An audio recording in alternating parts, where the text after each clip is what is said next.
Guys, tapos na ako sa pagluto ng sabji. Yung gulay namin niya yung dinner. So ngayon, si Indiano naman guys is magluluto siya ng roti. So siya yung nakatuka na magluto ng roti guys. So yan yung ulam namin for today. Indiano ngayon guys is naatasan magluto ng aming roti. So ayan yung powder ng roti. Ata to, di ba? Atol? Ata. Made of wheat.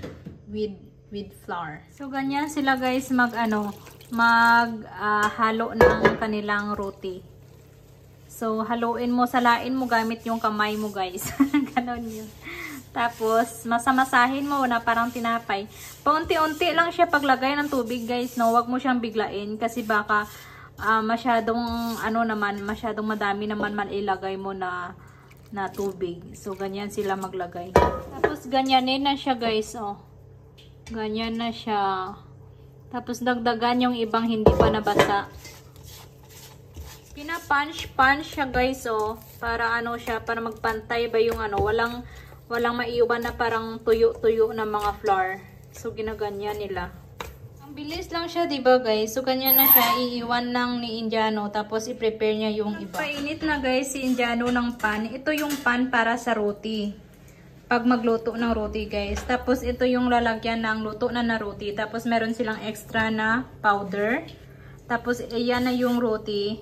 Tapos ilalagay niya, hihiwain niya pa sa maliliit na parang bilog-bilog. Tapos nilalagyan nila ng ganyan guys, oh. Tapos puputulin niya yan guys na parang tinapay ba. Tsaka niya i-roll. So, ganyan siya. Yan din yung ginagawa ko guys, no. Pero hindi ako masyadong expert. Pero okay naman na. Makakain naman na siya guys. So, ganyan na sila guys pa-roll ng kanilang roti. Ganyan na siya guys, oh. Ang ganda tignan, no. Gusto ko din yung ganun sa akin guys. Pantay-pantay yung paggawa ko. Kaso hindi pa ako masyadong marunong guys. Parang nagiging mapa pa yung itsura ng aking roti pag mag-roll ako guys. Tapos saka ilalagay dito guys. Ayan. Ganyan magluto guys. Tapos pag may nagbubbles na dito guys is pwede mo na siyang baliktarin. Dumikit nga, oh. So ayan. Hindi siya okay yung una guys. Pero dapat wala siyang ganito guys, oh. Pure siya na puti dapat. Tapos habang hinihintay na maluto ito guys, gagawin ni Indiano yung isa. Ganyan, para mabilis guys.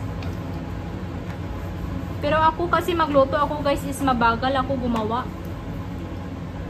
Ganyan sila guys magluto, oh. Dapat napalubo mo to siya guys. Kasi kapag hindi siya ito napalubo guys is ibig sabihin hindi siya maluluto sa loob niya.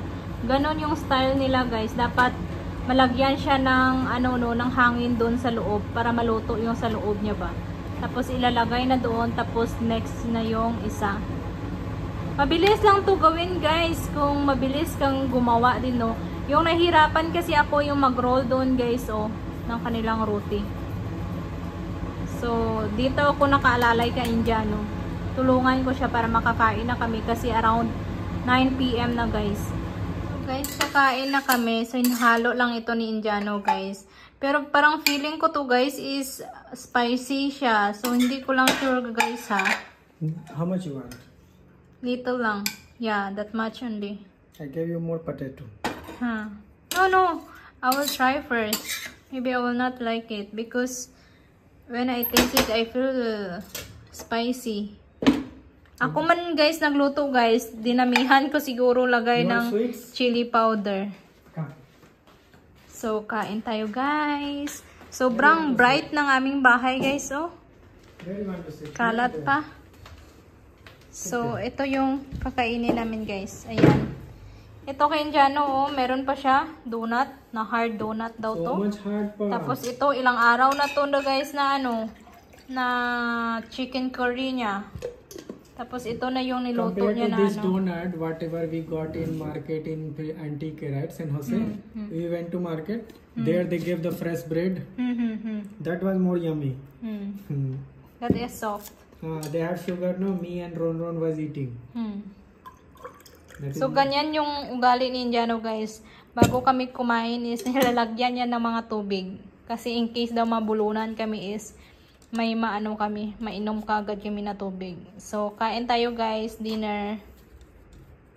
Ayan.